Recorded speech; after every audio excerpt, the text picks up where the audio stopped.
오늘 여러분들께 말씀드릴 주제는 한약이 뭐냐, 한약이 이 시대에 왜 필요하냐, 이 얘기부터 드리는 게 좋을 것 같아요. 그래서 그 제목이 이겁니다. 만성병 치료의학, 한의학. 왜 그런가? 잘 생각해 보세요. 현대의학이 엄청 발전했지만 만성병 중에 제대로 치료하는 병이 있나 생각해 보세요. 대표적으로 저희 한의원에 제일 많이 오는 비염. 비염 치료 안 되죠. 제 고등학교 3인방 절친이 이비인후과 의사예요. 또 하나는 치과 의사고 어쩌다가 셋이나 의사. 저는 공대 갔다가 다시 한의사가 되고. 그 이비인후과 의사 친구가 종렬아, 비염은 치료되는 게 아니야. 증상이 심하면 그때그때 관리를 해주는 거지라고 얘기하죠. 예. 그게 이비인후과 의사의 최선이에요. 고혈압은 치료되나요? 그 평생 약 먹는 건 치료가 아니잖아요. 예. 뭐 고지혈증, 당뇨, 만성병 중에 제대로 치료하는 병이 없습니다. 급성병은 치료를 대응을 잘하는 편이에요. 급하면 수술하고. 그래서 현대의학이 엄청나게 발달했다고 우리가 느끼지만은 정말 어마어마하게 발달한 것은 진단 기술이고요.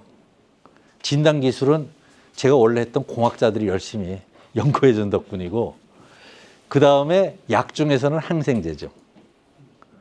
페니실린 때문에, 예, 지금도 매독은 페니실린이 잘 듣거든요.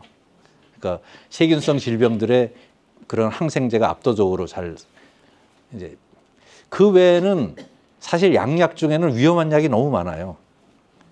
예. 그리고 수술이 엄청 발달하고 응급의학이 발달했는데, 정작 우리가 가장 많이 겪는 병은 뭐죠? 만성병이잖아요. 만성병은 어떻게 할 거냐 이거죠. 그런데 우리나라는 참으로 행복하게도 한의학이 있습니다. 그래서 만성병 치료의학으로서의 세계에서 만성병 치료하는데 가장 효과적인 의학이 뭐냐? 현재 한의학입니다. 이건 제가 자신 있게 얘기할 수 있어요. 저는 허황된 말을 하기에는 검증을 엄청 많이 받아온 사람이잖아요. 그러니까 저희는, 제가 이제 한약연구원에서 일을 할 적에는 저희가 국내 논문을 써서는 점수가 얼마 안 나와요. 저희 이게 평가 점수가 몇 점 이상 나와야지 평가를 잘 받고 진급도 하고 하는데, 국내 논문은 점수가 얼마 안 돼. 그래서 세계적인 논문을 써야 돼요. 그런데 제가 2004년에 연구원에 입사해가지고 사상의학으로 논문을 하나 써보려니까 논문을 쓸 수가 없어요. 왜냐? 세계적인 논문을 쓰려면은 세계적인 논문을 인용해야, 예, 인용해서 참고문헌으로 쭉 달아야지 논문을 씁니다. 여러분들 논문 쓰면은 참고문헌 달죠. 참고문을 달 논문이 단 한 개도 없어요. 그러니까 전 세계 의학은 아직 사상의학을 모르는 거죠, 학문적으로는. 그런 상황에서 제가 처음에는 메디컬 하이포테시스, 의학적 가설이다 해가지고 논문을 하나 쓰고, 거기서 출발해가지고 제가 그걸 SCI 논문이라고 그래요. 세계적인 저널에서 검색이 되는 그 논문을 SCI 논문, 인문계는 SSCI 논문이라고 합니다. SCI 논문을 제가 100편쯤 쓰고 연구원을 퇴사했습니다. 그러면은 제가 논문을 쓰면은 세계적인 의학자, 생물학자, 과학자들이 검증을 해요. 그러니까 제가 말이 안 되는 얘기를 하면은 바로 공격을 받죠. 논문도 출판하는. 그런 검증을 많이 받아왔기 때문에 제가 결코 허튼 소리를 할 수 없는 습관이 몸에 뱄어요. 근데 이 말은 지금 누구도 저에게 반박할 수 없습니다. 네. 이게 얼마나 과학화됐느냐 하면은 과학화는 아직 좀 멀었어요. 제가 많이 노력을 하고 왔지만 시간이 걸리는데, 현재 프랙티스, 메디컬 프랙티스로 이루어지고 있는 만성병 치료의학이 세계에서 어디서 제일 잘 이루어지고 있냐? 한국에서 한의학입니다. 여기에 대해서 그럼 어떻게 그것이 가능한가? 말씀드리면은 도움이 되시겠죠? 네. 그래서 자, 만성병은 건강 수명이라는 용어가 있습니다, 여러분. 우리가 살기는 100살을 살아도 80살부터 치매가 왔다. 이런 건강수명은 아니잖아요. 중풍이 왔다. 그런 거 없이 지금 저희 아버님께서 98세인데 고관절 부러지고도 또 수술하고 다시 걷는 재활 하셔요. 그 부러지기 전까지는 하루에 4km, 8km씩 걸어 다니셨어요. 왜 건강수명이죠. 그죠? 그것을 보신 증인이 있으시잖아요. 그죠?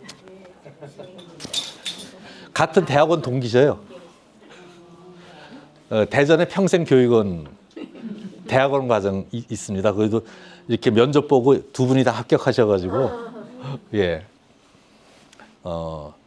그 건강수명의 정의는 내 발로 충분히 걸어 돌아다니면서, 그죠? 건강하게 사는 수명을 건강수명이라. 그러니까, 건강수명과 수명이 일치하면 좋겠죠. 예. 이렇게 살다가 내일 가면은 좋은 거예요. 그죠? 예. 자, 그러려면은 대한민국의 10대 사망 원인을 보십시다.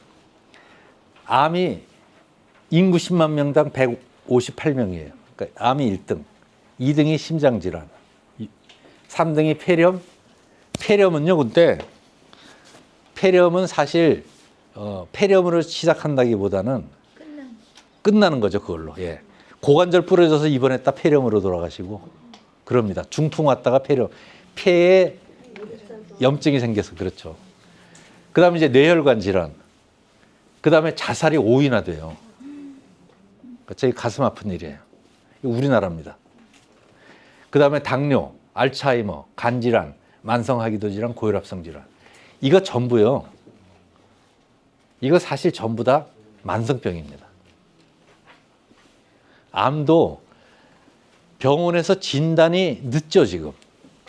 늦다고 하는 거는 암을 발견했을 때는 이미 상당히 사망률이 높기 때문에 발견이 늦는 거예요. 근데 저는 이렇게 봅니다. 저는 암을 진단할 수 있는 기술은 안 가지고 있어요.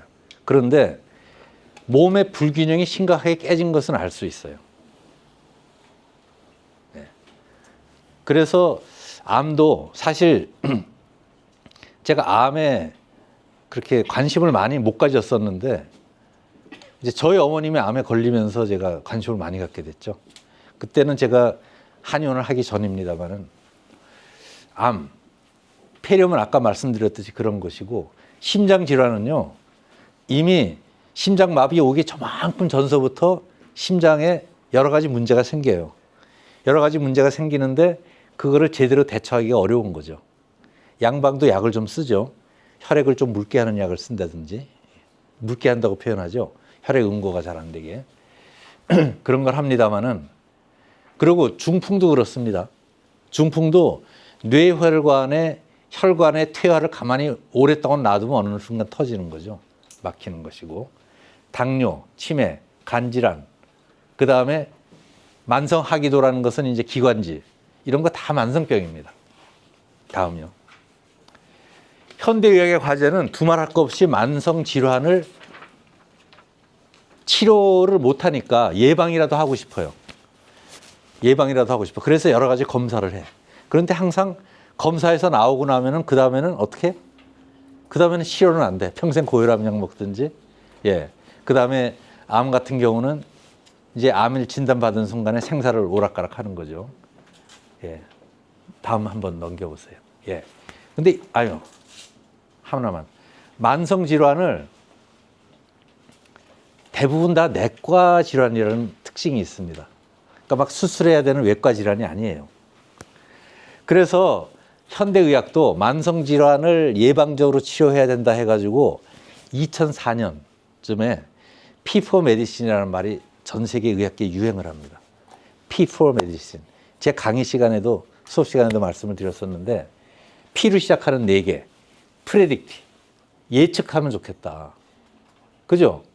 나 암 오기 전에 미리 알 수 있으면 좋겠다. 그럼 미리미리 좀 막잖아. 그 다음에 예측한 다음에는 예측을 했으면 그 다음에 예방을 해야죠. 그 다음에 퍼스널라이즈드. 나한테 맞게. 사람마다 몸이 다른데 나한테 맞는 약을 치료받았으면 좋겠어. 그 다음에 파티시페이트. 나도 뭘 하면 좋겠어. 그러니까 의사가 주는 약만 먹고는 가만히 있어라가 아니라 그럼 나는 암을 이겨내려면 어떻게 해야 되냐를 좀 가르쳐 줬으면 좋겠어. 나도 노력할 수 있게. 요게 제가 한 말이 아니고 제가 넘기라고 할 때 넘겨주세요. 그냥 제가 해도 될 것 같아요, 여기서. 예. 제가 눌러가면서. 아니, 제 마음을 읽기 어려우시니까. 제가 한 게 아니고 이 피포 메디신 누가 만들었냐 하면은 2004년에 인간 게놈 프로젝트가 완성이 됩니다. 이 인간 유전자를 다 분석을 했어. 이제 됐다. 유전자를 분석하면은 이 사람의 유전적 특성을 알게 되니까 그러면 같은 당뇨병이라도 그 사람 유전자 특성에 맞는 당뇨약을 쓸 수 있게 될 거라고 세계 의학계가 꿈에 부풀었어요. 엄청 꿈에 부풀었습니다. 그 무렵 제가 그러고 몇 년 안 돼가지고 그 어디지? 산타페를 갔습니다. 미국에 애리조나주에. 산타페를 갔더니 노벨상 받은 자, 노벨상 받을 자 이런 사람들이 와가지고 아직 어디 논문에 저널에 실리지도 않은 최신 연구 결과를 들고 와가지고 얘기를 해요. 그게 당뇨였어요. 당뇨였어요.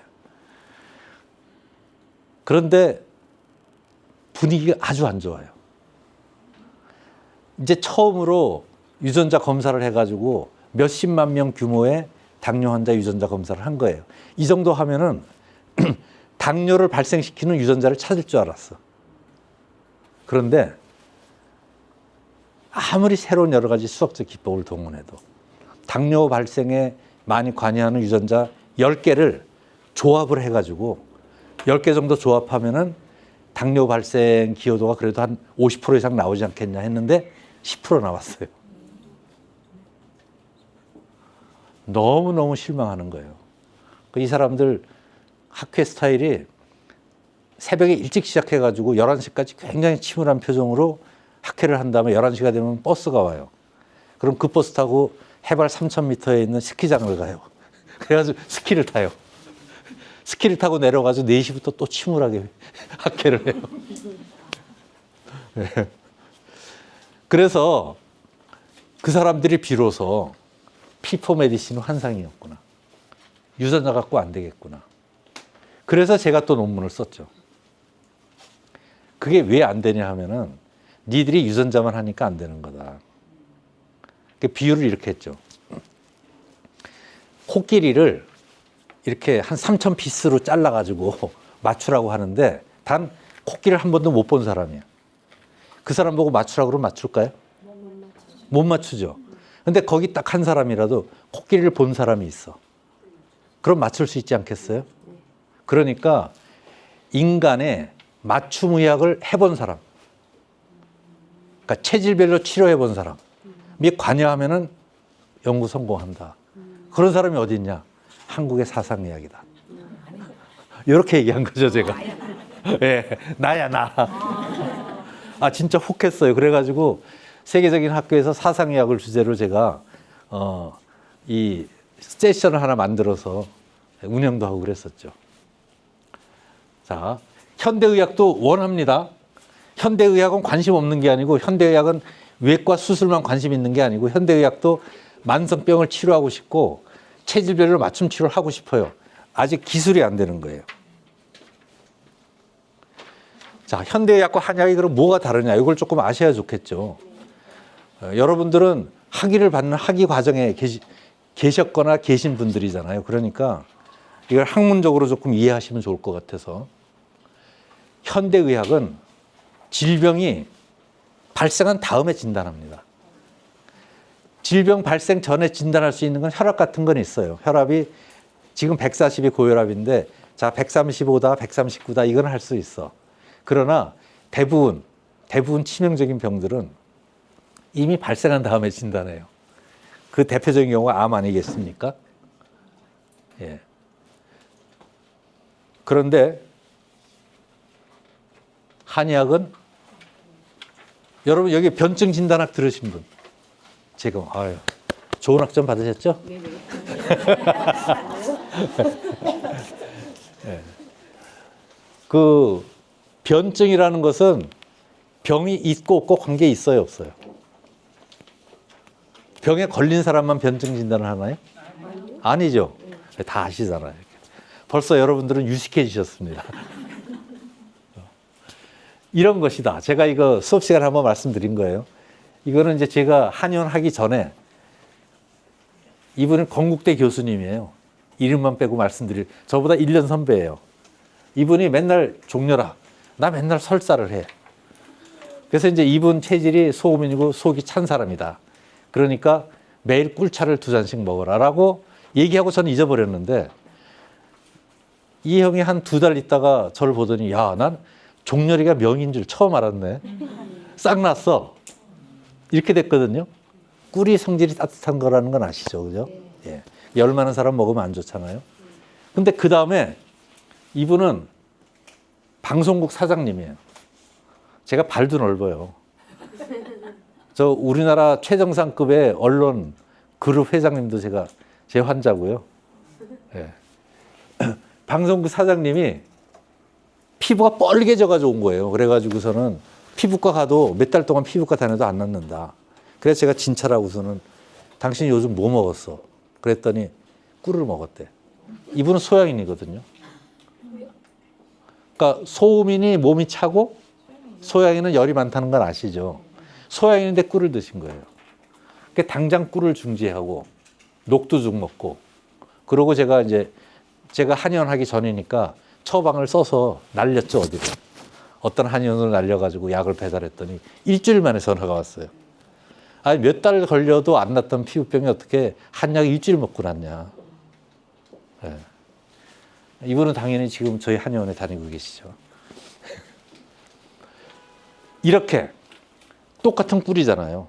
똑같은 꿀에 대해서 정반대의 반응을 보이는 거, 요것이 체질이다. 그러니까 몸이 요로 기울어졌냐, 요렇게 기울어졌냐를 진단하는 게 한의학이다. 그거는 당뇨가 있느냐 없느냐, 비염이 있느냐 없느냐와 아무 관계없다. 질병 이전에 진단한다. 질병 이전에 몸이 기울어진 걸 진단한다. 그러면은 이 기울어진 몸을 미리 약을 써서 바로 잡으면은 암이 예방이 될까요, 안 될까요? 당연히 되죠. 이래야 된다는 거죠. 네. 왔다 갔다 해야 되네. 현대의학은요, 그 질병 이후를 치료하기 때문에 질병 생긴 다음에 치료하는 약이고 되게 공격적이에요. 페니실린은 공격적이잖아요. 죽이러 가잖아요, 약약은. 지금 항암제도 암세포를 죽이러 가잖아요. 그러니까는 정상세포도 힘들어. 네. 그게 이제 약약은 세요. 거기다가 치명적으로 다른 특징이 약약은 전부 신약이에요. 신물질이에요. 그러니까 저희 한약연구원에서도 그런 거 많이 해봤어요. 그러니까 무슨 화학물질을 막 조합해가지고 그냥 세포에다 막 돌려요. 살아있는 사람이 아니니까. 예를 들어 당뇨가 있는 세포에다 쫙 뿌려. 그래가지고 어떤 효과가 나타나면 그 다음에 쥐에다가 실험을 해요. 그래서 이제 쥐에서 효과가 있고 문제가 없으면은 한 10명 정도에다가 사람에다 써봐요. 그때는 부작용이 있나 없나 보는 거예요. 그래서 거기서 부작용이 없으면은 그 다음에 이제 이상이라고 그래서 한 3, 40명 치료 효과를 봅니다. 거기서 이제 제대로 됐다고 나오면은 그 다음에 식약처의 승인을 받고 이제 3상을 가는데 3상쯤 가면 뉴스가 나와요. 주가가 오르고. 이런 복잡한 과정을 거쳐서 만들어지는 신약이기 때문에 여러분, 우리 몸에 전혀 내가 먹어보지 않았던 물질이 들어오면은 그거를 화학적으로 분해를 해야 되잖아요. 어디서 하죠? 간에서 하죠. 그럼 간이 힘이 들겠어요, 안 들겠어요? 그러니까 의사들은 약을 무서워해요. 모든 양약은 간에 부담을 줍니다. 그걸 알아요. 그런데 간에서 부담을 견딜 수 있을 만큼으로 통제하죠, 양을. 그래서 약을 쓰는 거예요. 그런 의사들의 머리로는 한약도 약 아니야? 그 한약도 간에 나쁘지 라고 생각하는 거예요. 못 먹게 하죠. 저희 어머니 삼성의료원에서 암 진단 받으니까 의사가 한약은 안 됩니다 그러는 거예요. 그래가지고 제가 저는 그 사람의 그 표적 치료제가 필요했기 때문에 엄마 6개월만 저거 먹고 6개월만 저거 먹어야 되니까 그냥 나가. 아무 소리 하지 말고 나가. 네, 알겠습니다. 그러고 나와서는 엄마 한약도 오늘부터 같이 먹는 거야. 그리고 저는 같이 드시게 했죠. 그리고 양약을 끊었죠, 나중에. 양약은 6개월 이상 효과가 없어요. 그러니까 양약은 초기에 공격하는 데만 효과가 있지 계속 먹을 이유가 없습니다. 그리고 어머니는 10년 사셨어요. 저희 한의원을 오시면은 초진 때 간 검사를 합니다. 저희 한의원에서 법적으로 간 검사, 혈액 검사 할 수 있게 돼 있어요. 단 뭐가 안 되냐? 검사비를 못 받아요. 보험이 안 돼. 네, 그렇죠. 저희는 비용만 드는데 그래도 합니다. 한약을 먹고 그 다음에 두 번째 한약을 먹고 와서 또 합니다. 그래서 수치를 보여주죠. 아무도 문제가 없어요. 아무도 문제가 없을 정도가 아니고 어제도 세 번째 제가 검사를 한 사람 했는데 처음 왔는데 AST, ALT가 한 30이 정상이거든요. 100, 200이 나왔어요. 그런데 이제 한약은 먹여야 되겠고 하니까는 검사하고 한약을 먹고 오라고 그랬는데 두 번째도 한 뭐 크게 차이가 안 나게 100, 200 비슷했어요. 그랬는데 약을 지금 한약을 네 번째 먹었거든요. 어저께 측정했더니 30, 100이 나온 거예요. 오히려 내려갑니다. 왜 그러냐? 왜? 한약은 약물 특성이 전혀 다르다. 양약하고. 우리는 전체적인 기의 균형을 조절하는 거지 어떤 생명을 세균을 죽이고 하는 이런 게 없다. 우리는. 네? 게다가 이게 이제 그래서 제가 도라지를 예로 드는 거예요. 이 도라지가 한약재 이름으로 뭔지 아세요? 이거 다 아셔. 수준이 높으죠. 길경입니다. 그죠? 근데 도라지 먹어서 여태까지 간 상하신 분 계세요? 없잖아요. 왜 괜찮죠? 도라지를 먹은 지 인류가 얼마나 됐을까요? 인류가 지금 태어난 지 30만 년인데 30만 년 더 되지 않을까요? 동물 말씀드릴게요.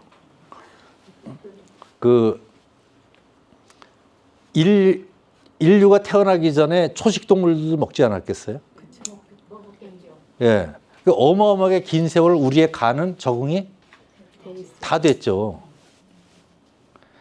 결정적으로 그 점에서 농도에 관계없이 아무리 농축시켜도 도라지 액을 아무리 농축시켜도 그걸 먹고 간이 상할 수는 없어요.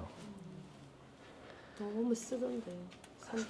그럴 수도 있죠. 그런데 한약 중에도 우리가 한약을 상품, 중품, 하품 이렇게 나눕니다.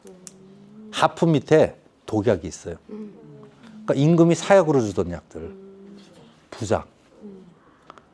그런 약은 잘못 쓰면은 간 상하죠. 그런 약이 아니면은 시금치나 도라지를 우리가 진하게 먹는다고 간이 상할 리는 없어요. 그죠? 한약은 전혀. 그래서 이제 저는 만일 내가 체질상 기관지가 약하고 기관지 약한 사람한테 도라지가 좋거든요. 도라지가 필요하다고 하면은 도라지를 넣은 한약만 먹을 게 길경만 먹을 게 아니고 도라지 술도 담가 먹고 여기 약선학과에서 참고 많이 하셔요. 도라지 술, 도라지 즙도 목마를 때 드시고 그 다음에 도라지 차도 먹고 음식으로 도라지 무침도 먹고 이러시면 된다. 그래서 이러한 이것을 이제 치료 수단을 수직적으로 체계화한다는 겁니다. 하나의 산업을 만들자 이거죠. 전 세계 기관지 약한 사람들을 상대로 우리나라가 솔루션을 만들어 가지고 이거를 툭 주는 거죠. 술부터 차까지. 약선학과에서 한번 고려해 보세요. 자, 이제 만성병을 치료하는 한약에 대해서 본격적으로 말씀을 드리겠습니다. 안 지루하시죠? 네. 좋아요. 신나요. 예를 들어서 말씀드려야 귀에 쏙쏙 들어오실 것 같아요. 비염 궁금하시죠? 네. 비염 있으신 분 손 들어보세요. 있었는데 나왔어. 이제 안 해. 제가 한의원을 세종에 낸 이유는 터미널이 가까워서요. 저 터미널 바로 앞이에요. 왜 거기 냈냐 하면은 서울에서 제가 아는 분들이 많잖아요. 과학계 인사도 많고. 야, 너 한의원을 할 거면 강남에 내지 왜 시골에 내냐. 세종이 수도인데. 진짜 수도 될 것 같아요. 대통령실 올 것 같아요. 네, 맞아요. 예.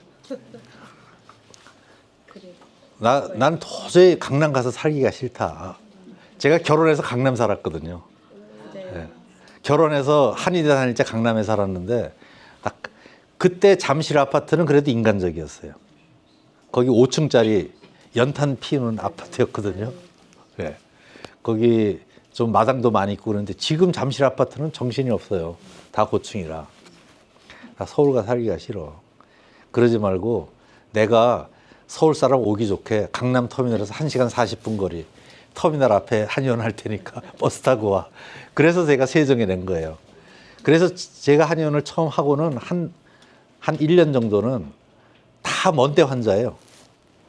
제 소식 듣고 저를 이제 특별히 알고 오는 외국도 있었어요. 그랬는데 지금은 완전히 달라졌습니다. 제가 비염 치료한다는 소문이 나가지고 세종에 젊은 엄마들 많잖아요. 젊은 엄마들이 몽땅 애들 데리고 와가지고 비염이 어떻게 치료되나 궁금하시죠? 예.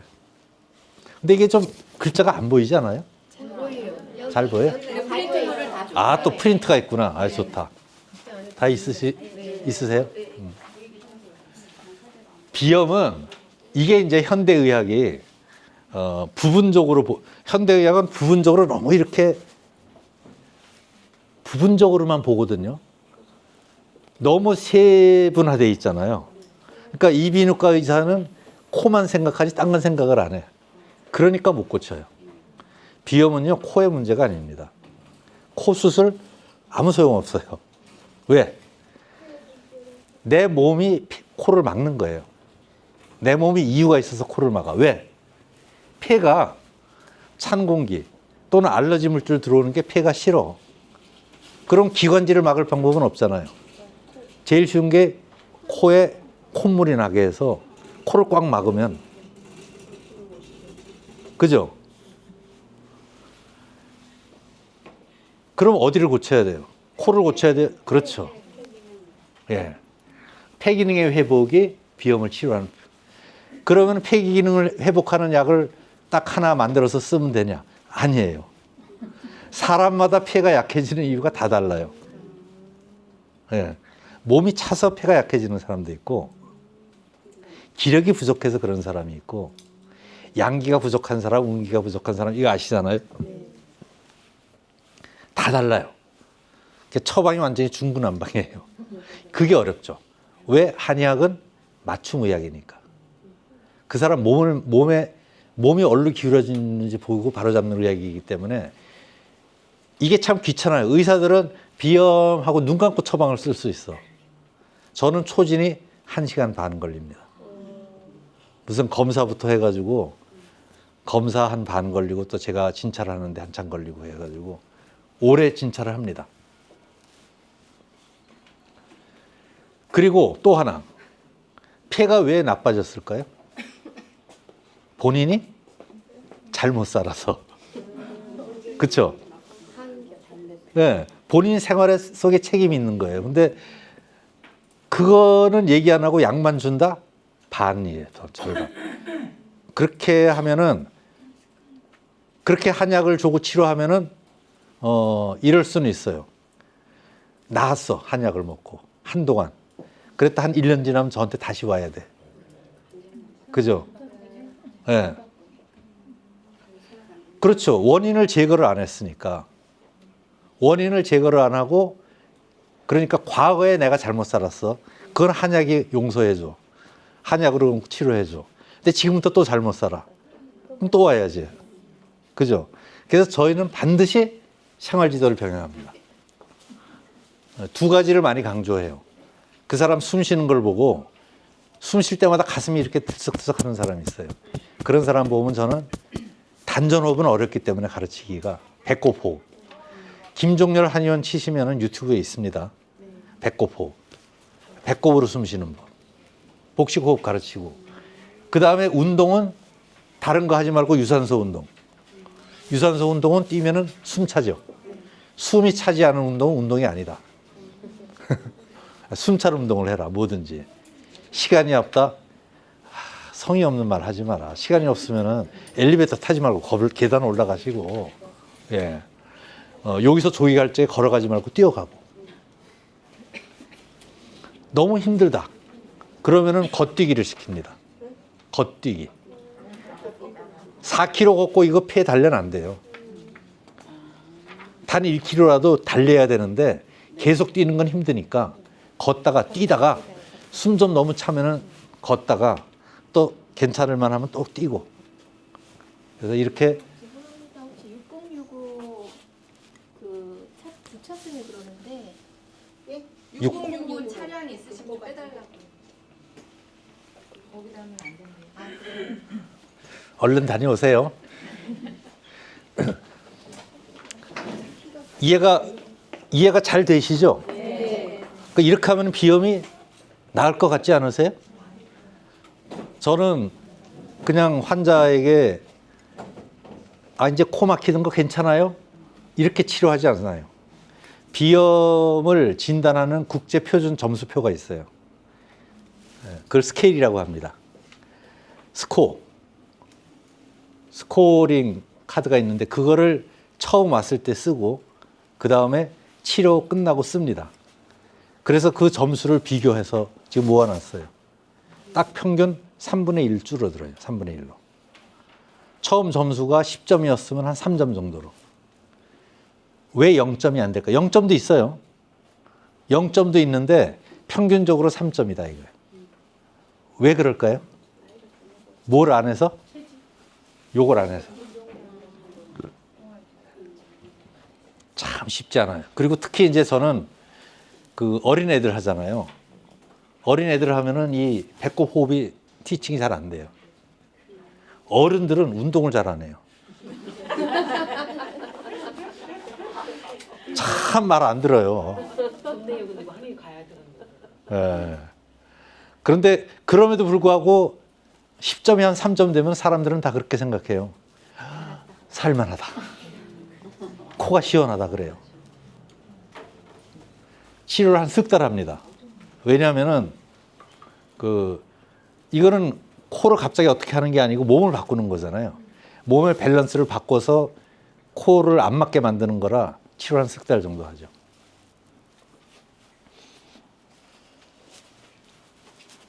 그런데 석 달을 약을 먹어요. 어른도 애도. 참 기특해요. 실제 예를 한번 들어보시죠. 7살짜리예요. 7살짜리. 얘는 비염 증상이 다 그렇죠. 코 막히고 눈 가렵고 재채기 했으니까 얘는 코 막히는 게 주증상이에요. 그런 사람이 많습니다. 콧물이 막 줄줄 흐르는 게 아니고 코가 막힌 사람. 코만 막히기만 하는 사람이 치료가 더 어려워요. 코 가려움도 있잖아요. 있죠. 이 친구도, 근데 이 친구는 코보다도 눈이 더 많이 가렵대. 코가 막히고 눈이 가렵고 재채기는 있고. 재채기가 있으니까 콧물도 좀 나겠죠. 근데 가장 심한 증상이 막히는 거다. 그럼 이제 입으로 숨 쉬죠, 애가. 그리고 킁킁 이러기도 하고. 이 점수가 TN 점수하고 RQ 점수 두 개를 저는 보는데 9점, 49점에서 합해서 58점이었어요. 그리고 저는 이제 그 외 증상도 보죠. 가래를 자주 토하고 결막염도 자주 걸리고 그리고 두드러기도 있어요. 그러니까 알러지의 집합이죠. 모든 알러지 증상을 다 갖고 있어요. 예. 비염을 치료하면 이런 것들도 좋아질까요? 그죠? 저는 비염만 치료하는 게 아니잖아요. 몸의 밸런스를 바꾸잖아요. 그럼 많은 것들이 같이 좋아질 가능성이 큽니다. 이 친구도 석 달 치료했고 제가 인상적인 거는 부모가 같이 배꼽 호흡을 했어요. 부모가 저녁마다 애를 앉혀놓고 같이 배꼽 호흡을 하는 거예요. 굉장히 성의가 있는 거죠. 그러더니 결국 비염 증상은 싹 없어졌어요. 점수를 쓰라고 그랬더니 0, 2 해가지고 합쳐서 2점이야. 58점이 2점이 됐어요. 그리고 이 모든 증상도 같이 없어졌어요.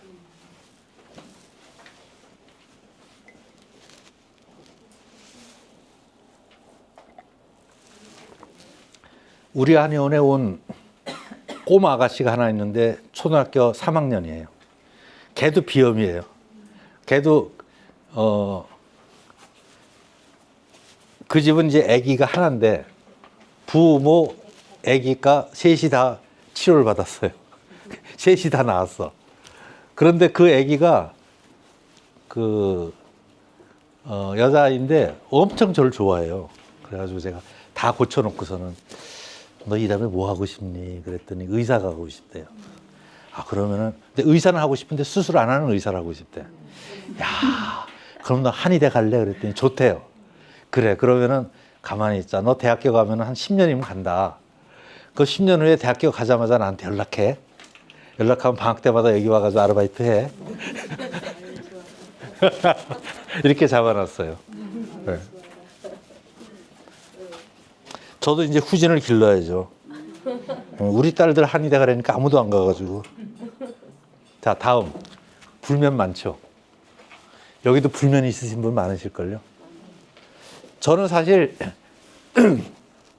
한의원을 처음 2년 됐는데 딱 2년 전에 낼 적에 알러지 질환, 알러지 면역 질환을 고치겠다라고 표방을 했어요. 제가 자신이 있었거든요. 그쪽으로. 피부도 그렇고. 피부도 굉장히 많잖아요. 여러 가지 피부병들이 대부분 알레르기성이에요. 면역 체계가 약해져서 오는 병들이에요. 그거는 한의학적으로는 간단해요. 면역 체계가 약해진 이유, 그 부족해진 부분을 찾아서 거기를 딱 보강해 주면 돼요. 근데 현대의학은 그렇게 보호해 주는 약이 없잖아요. 그러니까 방법이 없는 거죠. 나한테는 쉬운 일이야. 그랬는데 뜻밖에도 불면 환자가 하나 들어오더라고요. 그래서 불면이 치료가 잘 되나?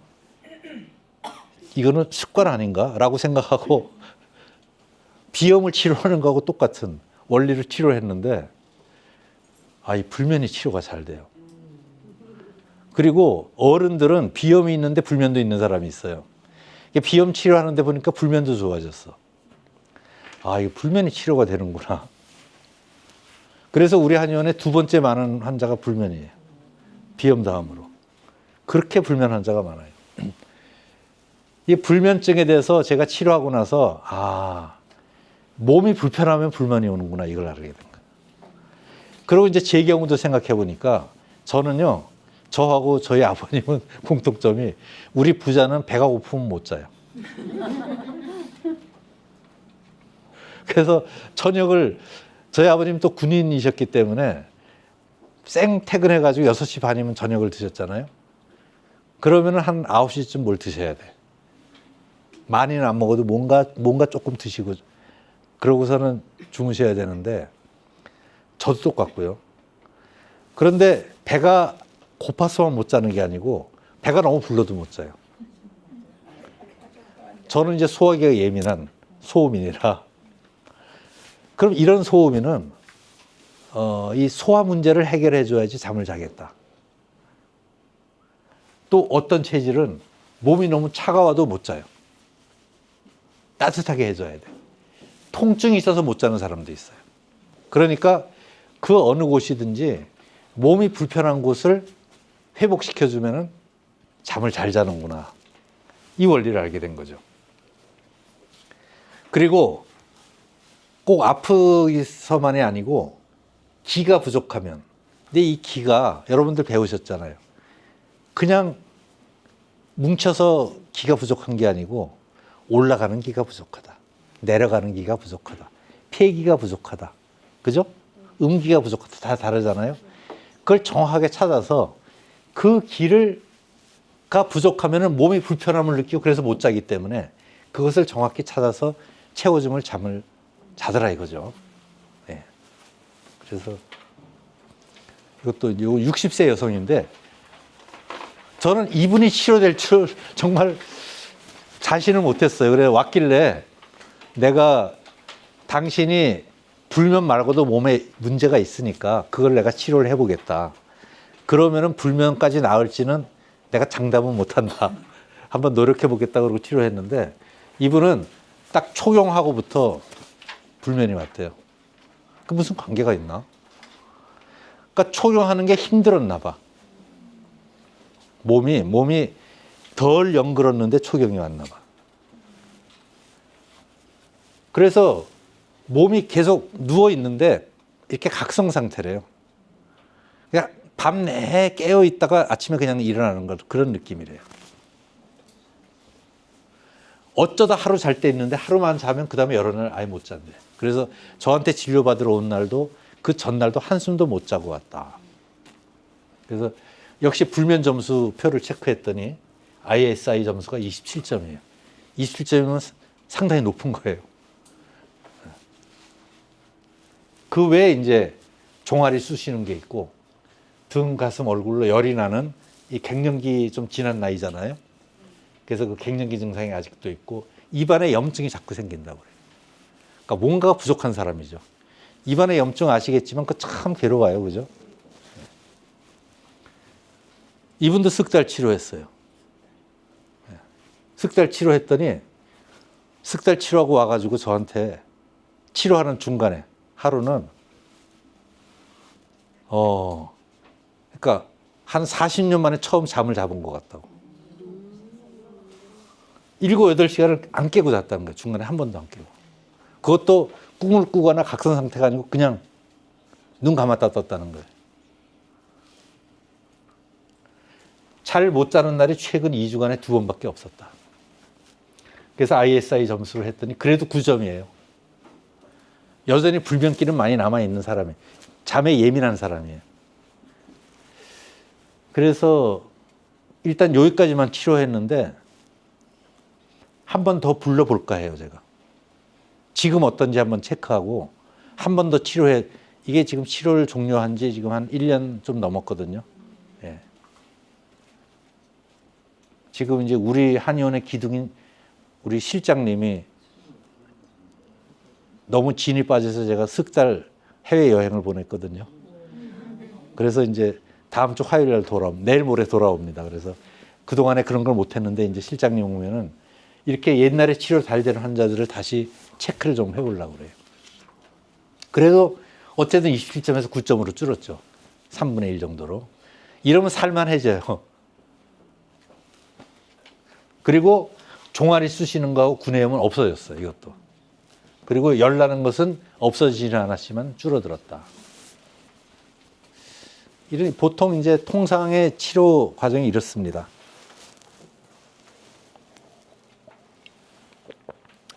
질병 좀 더 할까요? 교수님 질문이 좀 있는데요. 하시죠. 치료를 어떻게 하셨는지. 네? 치료를 어떻게 한약재로 하셨는지. 아, 저는요. 한약 말고는 아무것도 안 씁니다. 한약재. 예. 그러니까 비염 치료하면 한의원도 비염 전문 한의원들 있잖아요. 그럼 코에 뿌리는 것도 주고 그래요. 그리고 뭐, 예? 예.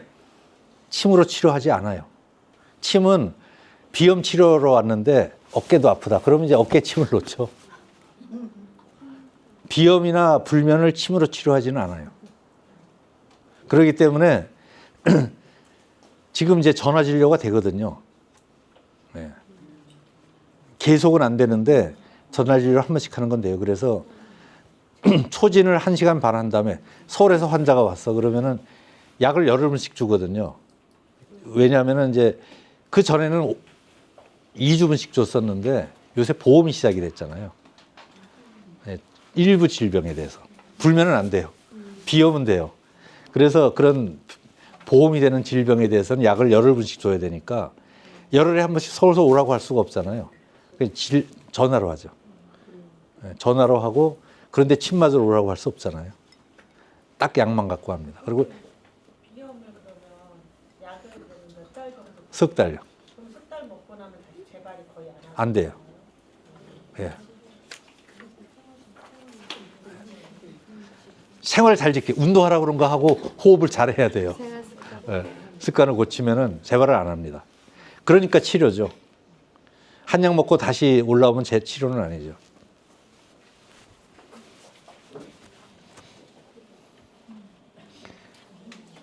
저희 한의원은 침상 베드가 몇 개 안 돼요.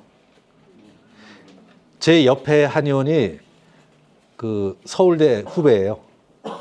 그래가지고 선배님하고 인사하러 와가지고 싹 인테리어 할 때 정탐을 하더니 선배님 동네 장사 하실 분은 아니시네요. 그러고 안심하고 갔어요. 왜냐면 동네 장사를 하려면 베드가 침상 베드가 많아야 되거든요. 예, 그렇죠, 예. 딱 보니까 동네 장사 아니구나. 그러고 안심하고 가요. 내일도 안 하시는 거죠? 내일도 안 하시던데. 저요? 저 화목토만 합니다. 그러니까 예. 그 다음에 기능성 소화불량.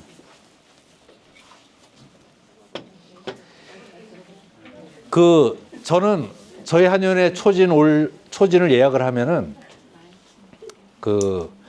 건강검진 받은 거 다 가져오라고 해요.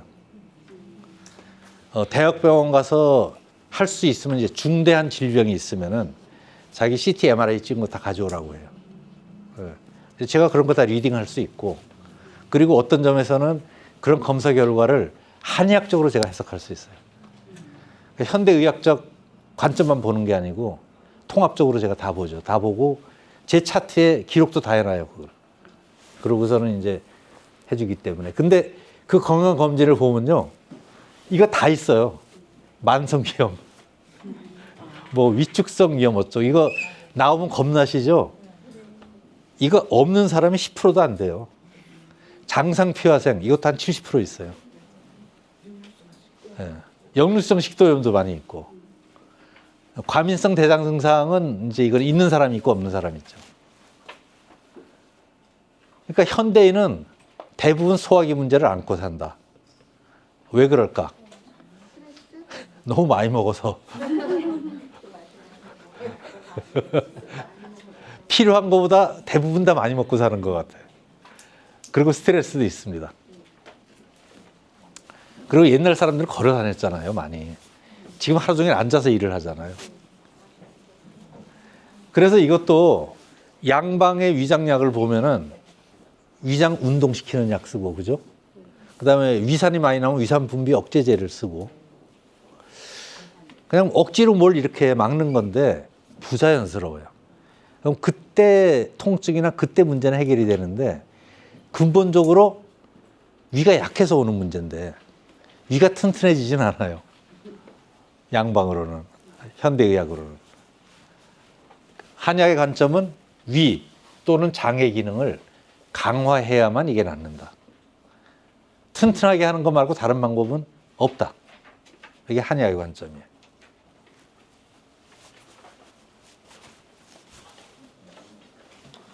이거 51세 남성입니다. 치료 전에 소화가 안 되고 트림을 하고 윗배가 아프고 항상 더부룩하고 속이 쓰리다. 이거 뭐 전형적인 증상이죠. 소화불량 점수가 NDI라고 하는데 이제 이게 44점이었어요. 요거 말고 도한이 있었어요. 요거 잘 아셔야 돼요. 도한은 언제 나는 땀이죠? 그렇죠. 이 기초가 너무 잘 돼 있으죠.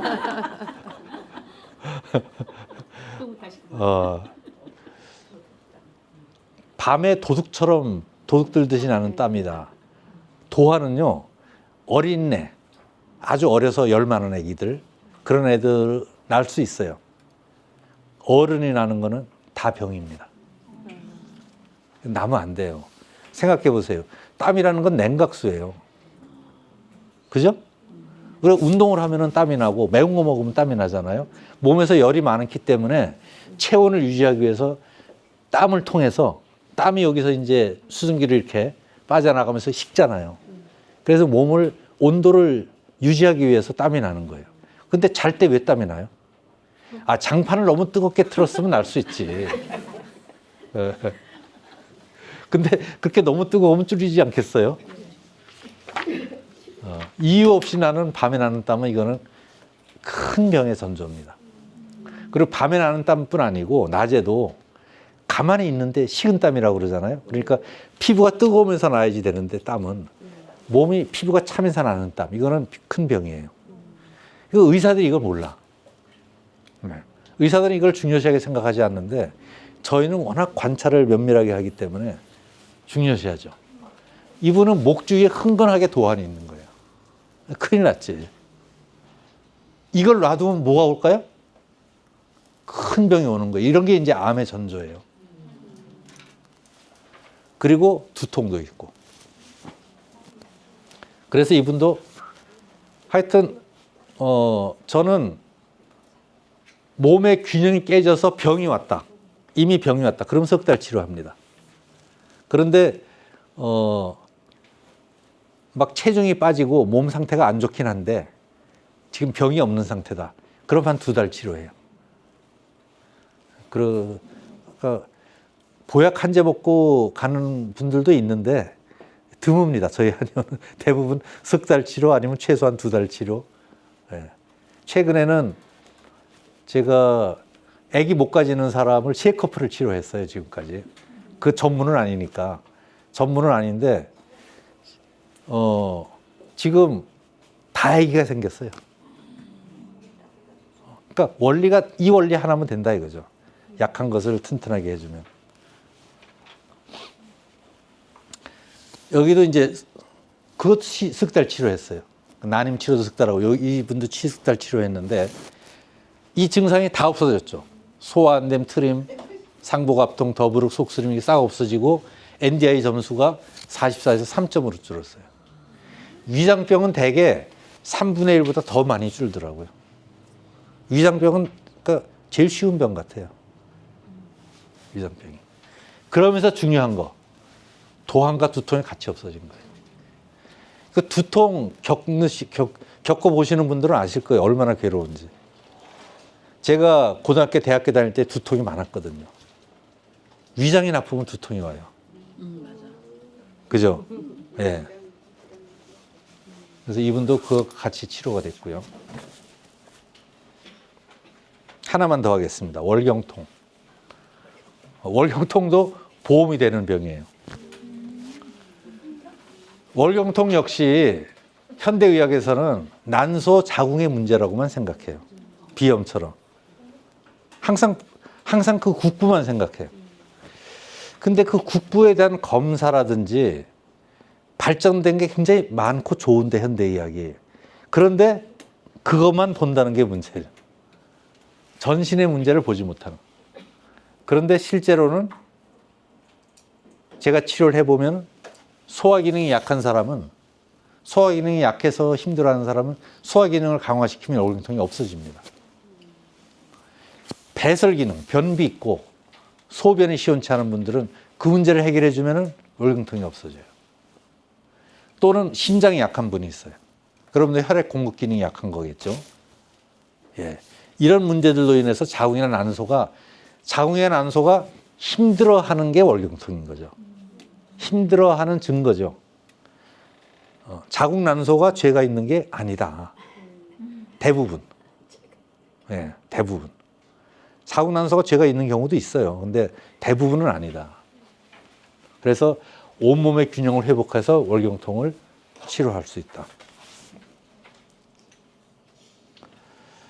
요거는 이제 순수한 월경통 환자예요. 22세 여성인데 월경 때문에는 이제 전형적이죠. 아랫배, 허리. 그런데 요게 특징적이에요. 골반하고 허벅지까지 아파요. 허벅지 아프다는 사람은 드문데 골반에 허벅지까지 아파. 이 22살 아가씨가 얼마나 힘들겠어요. 그리고 이제 월경전 PMS라고 하죠. 유방 통증, 부종, 감정 기복. PMS 중에서 월경 통증 심한 환자로는 저는 여기가 석회처럼 딱딱해지는 사람도 봤어요. 이 위쪽이잖아요. 보통 위쪽이 오잖아요. 위쪽이 좀 만져보라고 그래서 만져봤더니 진짜 석회처럼 딱딱해지더라고. 그때만. 곧 지나면 괜찮고. 이분은 그 정도는 아닌데 유방 통증이 꽤 강했던 분이에요. 월경통 점수가 58점이니까 꽤 높아요. MSSL이라고 합니다. 그리고 이제 그 외에 소화 안 되고 속 더부룩하고 긴장할 때 손발에 땀이 있는데 그 땀이 종이가 젖을 정도예요. 저도 분명히 안 좋은 땀이죠. 네, 도한 자한처럼 분명히 안 좋은 땀이에요. 그러니까 땀이 굉장히 중요합니다. 저는 의사 친구들 만나면 야 니들은 왜 땀을 안 보니? 땀은 니들 공학 모르지. 공학적으로 볼 적에 에너지 대사를 제일 잘 관찰할 수 있는 게 땀이야, 인체에서. 그렇기 때문에 의사들도 땀 봐야 돼.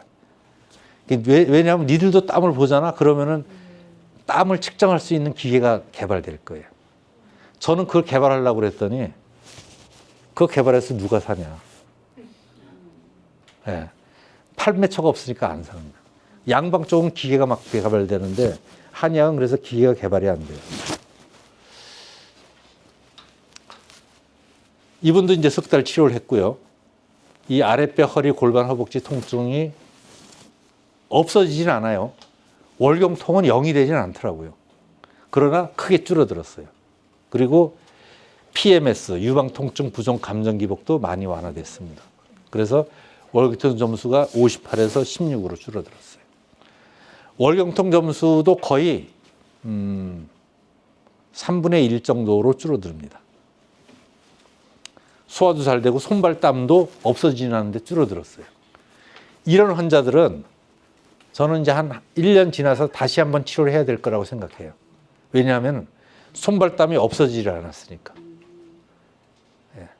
그래서 1년 동안 생활 잘하라고, 생활 관리 잘하라고 하고 그 다음에는 치료해야 될 것 같아요. 교수님, 네. MSSL 치수가 예. 뭐 기계로 측정하나요? 아니면 설문지도 하나요? 설문으로 합니다. 왜냐하면은 이 골반이 얼마나 아픈지 측정하는 기계가 없어요. 그렇죠. 월경통. 예. 아까 비염도 다 마찬가지예요. 콧물이 얼마나큼 나는지 측정하는 기계가 없어요. 그래서 전 세계적으로 그런 것은 다 환자가 반드시 직접 작성한 날짜를 기재한 점수표로 진단을 합니다. 그 도안이 이렇게 볼 때 어떤 원리로 어디가 안 좋으면 도안이요? 그것도 여러 가지죠. 그것도 여러 가지인데 도안은 어쨌든 사람마다 보면은 이제 제가 사상의학 강의를 혹시 들으셨는지 모르겠지만은 소음이는 양기가 부족하고 소양이는 음기가 부족하고 태음이는 폐기가 부족하고 그 부족한 기가 어느 수준 이상 많이 부족할 때 도안이 나요. 그래서 심각하다는 거예요. 많이 부족한 거예요. 그래서 새 나가는 거예요, 기가.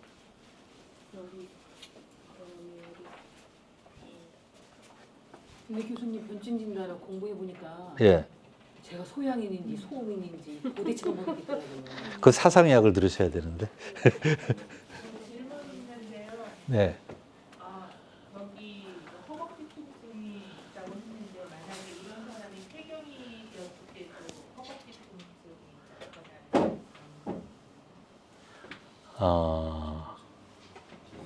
폐경이 될 때.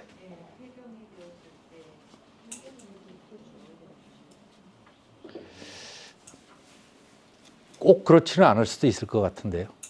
네. 꼭 그렇지는 않을 것 같아요. 영관통이라는 게 있습니다.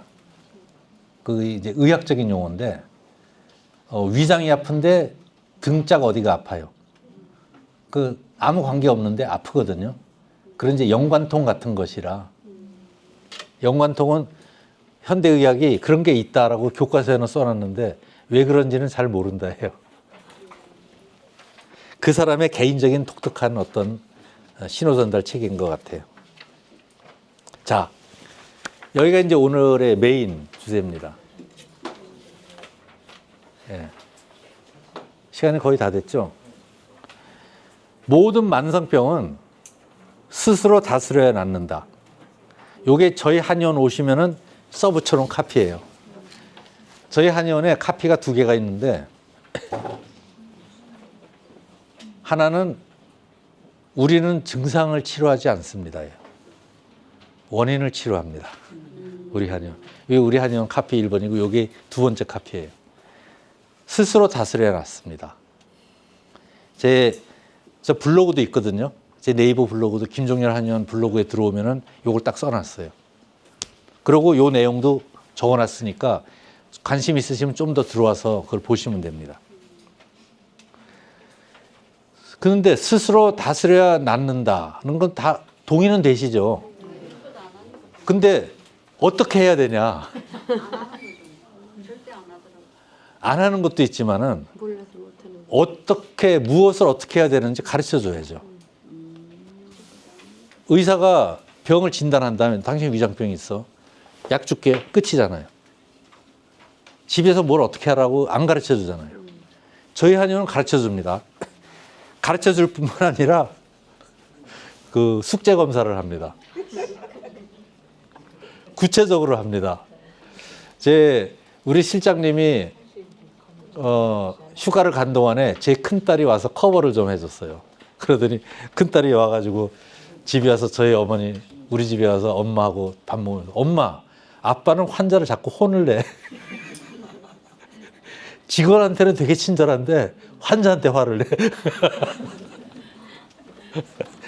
숙제 안 하면 저 혼냅니다.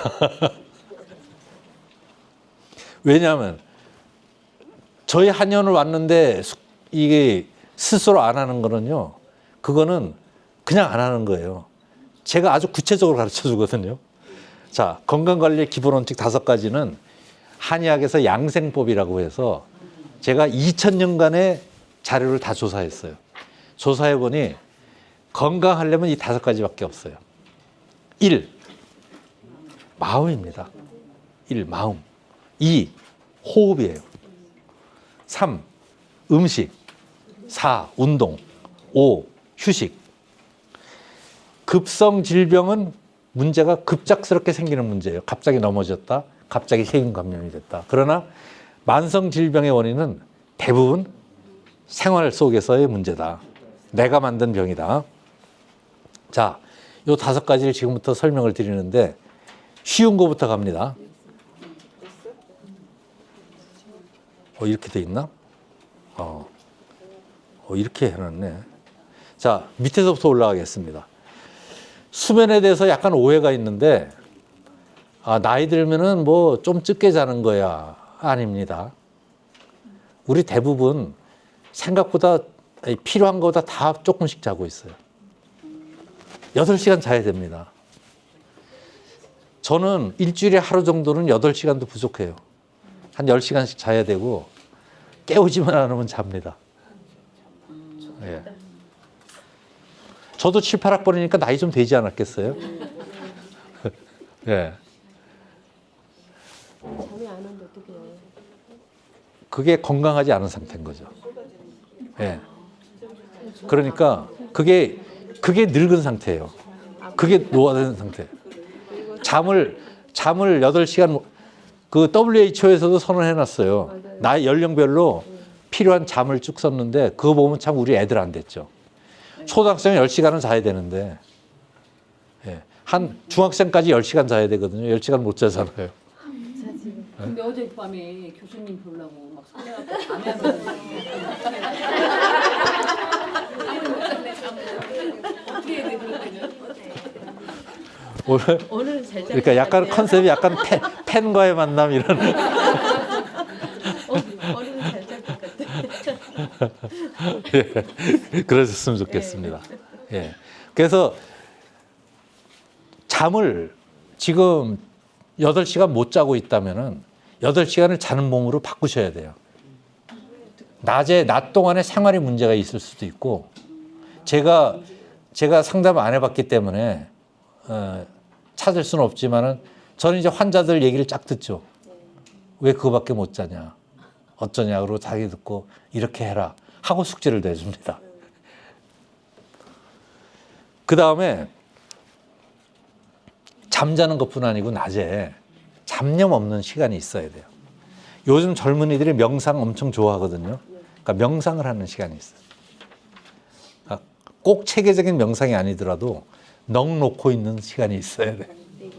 멍 때리는 시간이. 요새 이제 멍 때리는 그 말이 유행하는 게 그래서 유행하는 거예요. 그게 우리 사회에서 부족하기 때문에. 그리고 몸을 한 번씩 이완해 줘야 돼요. 저는 하루 종일 앉아가지고 진맥하고 얘기하고 진맥하고 얘기하고. 그래가지고 일부러 약 사러 나가요.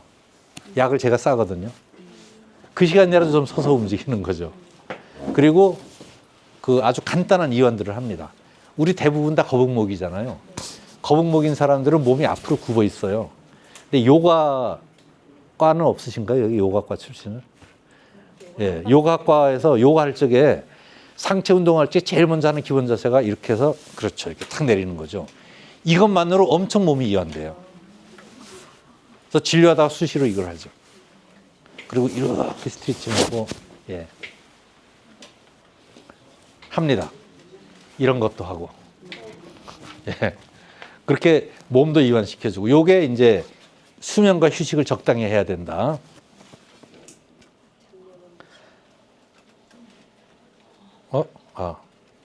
그 다음에 운동. 아까 이제 말씀드렸는데 현대인이 가장 부족한 건 유산소 운동이에요. 왜냐하면 이렇게 사무실에서 대부분의 시간을 보낸 것이 50년이 안 됐습니다. 그죠? 그전엔 다 밖에서 일하고 살았어요. 그래서 우리 몸은 적응이 안 돼요. 그러니까 억지로 운동을 해줘야 되는 거죠. 그래서 걷뛰기. 그래서 저는 이제 면담을 합니다. 운동은 중요한 게 운동에서 많이 놓치는 게 재미없는 운동은 오래 못해요. 저는요 테니스가 너무 재밌거든요. 그전에는 축구가 너무 재밌었어요. 그 뭐든지 재밌는 걸 해라. 근데 제 환자 중에 하나는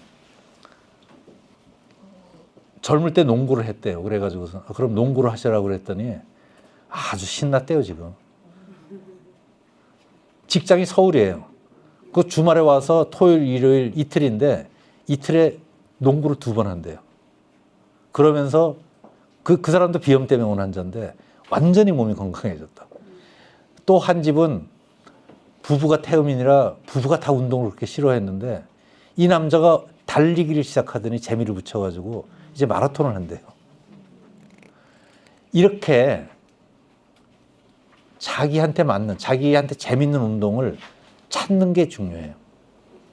내 몸 보고요, 자꾸 너 운동해라. 너 왜 운동 안 하니? 혼내면요.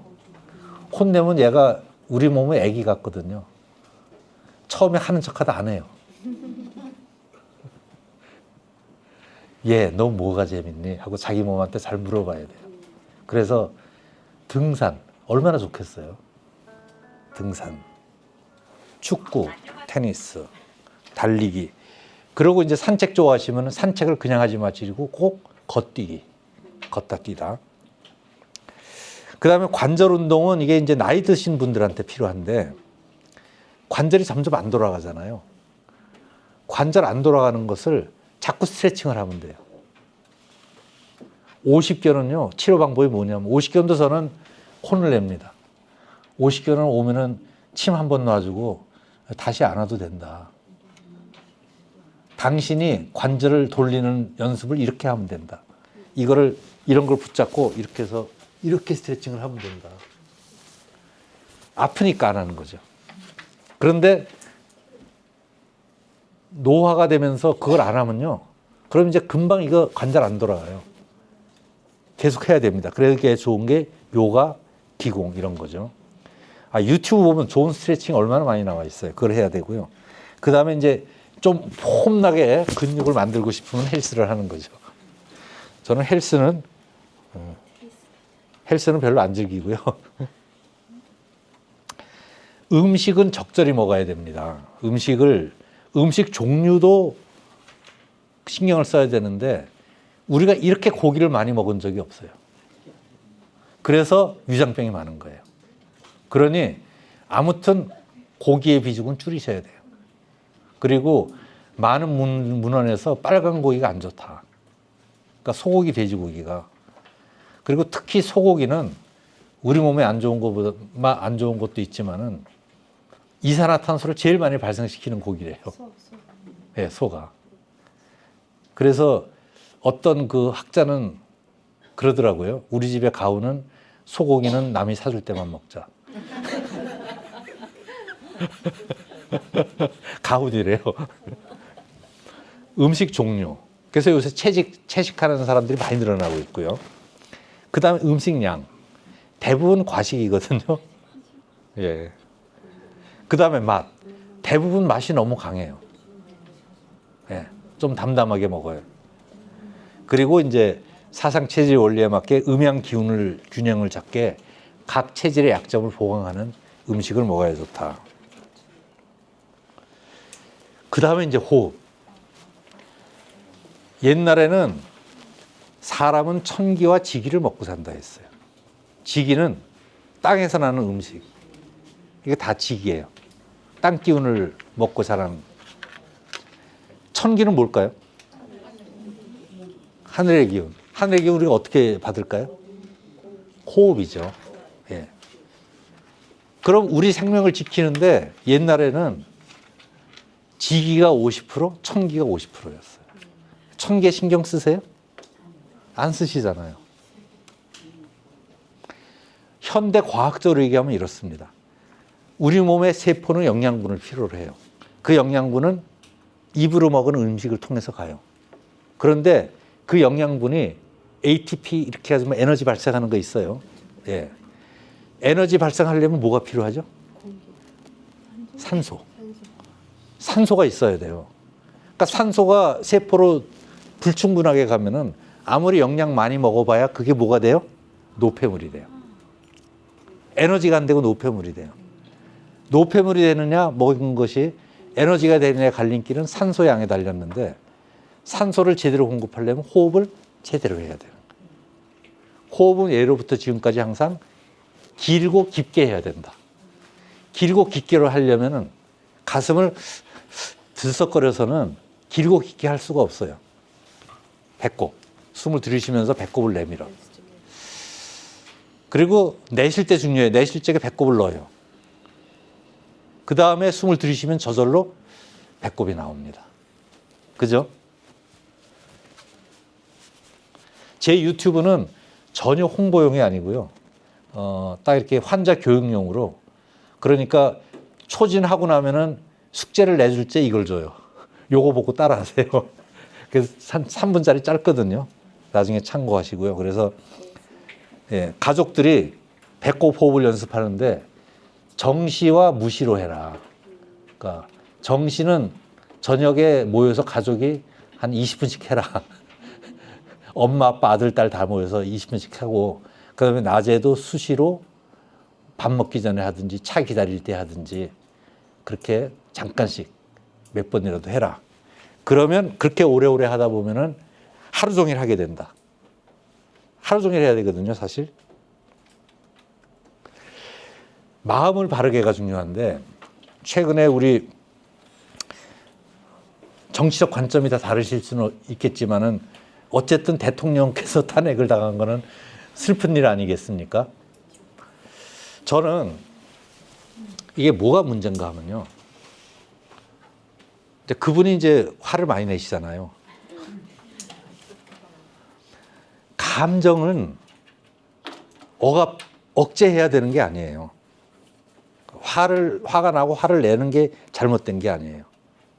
이게 제가 이제 사상의학을 설명하면 이것을 좀 깊이 있게 설명하는데 여러분 사단이라는 거 들어보셨죠? 사단. 사단 칠정. 예. 사단. 칠정은 에로이랑 뭐 이런. 사단이 인의 예지의 끝이라고 그래. 단서라고 그래서 사단인 거거든요. 인의 예지가 사람에게 있는데 이게 사람의 성품인데 이게 있는 줄 어떻게 하냐? 그 사람이 슬퍼하는 걸 보면 안다. 그 사람이 애가 가다가 넘어졌어. 아이고 슬퍼하는 마음이 나. 애가 아파.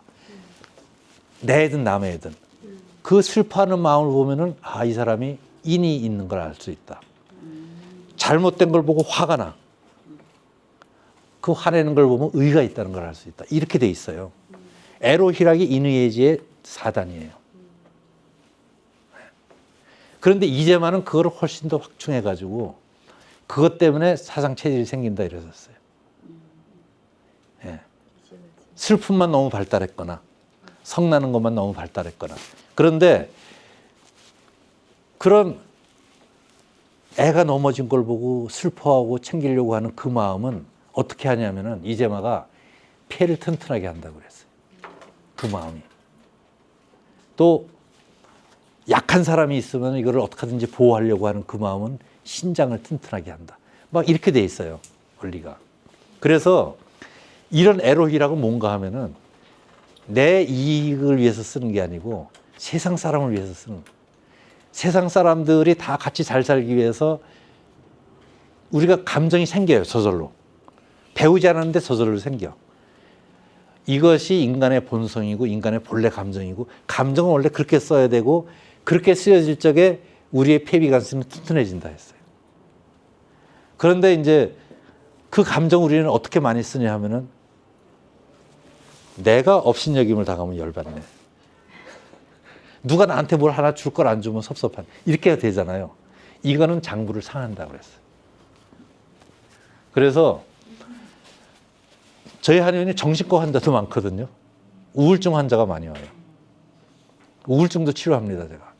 치료하는데 제가 자세한 상담을 할 수는 없지만은 사람마다 이 감정에서 핵심되는 게 있어요. 아주 핵심되는 문제가 하나 있어요. 그러면은 그거를 딱 찾아보고 저는 이제 제가 또 마음 공부에 관심 가지고 많이 하기 때문에 그걸 딱 찾아서 그 하나만 얘기를 해주죠. 네. 그렇게 해서 좋아지는 경우가 많이 있는데, 그래서 이 마음을 바르게 하는 것이 쉽지는 않다. 이거는 하시려면은 명상 공부를 좀 하셔야 돼요. 아주 근본적인 명상 공부를 좀 하셔야 마음 문제는 찾습니다. 그래서 이렇게 5가지를 잘 지키시면은 건강 수명을 지키고 사실 수가 있겠습니다. 오늘 강의 여기까지 하겠습니다. 감사합니다.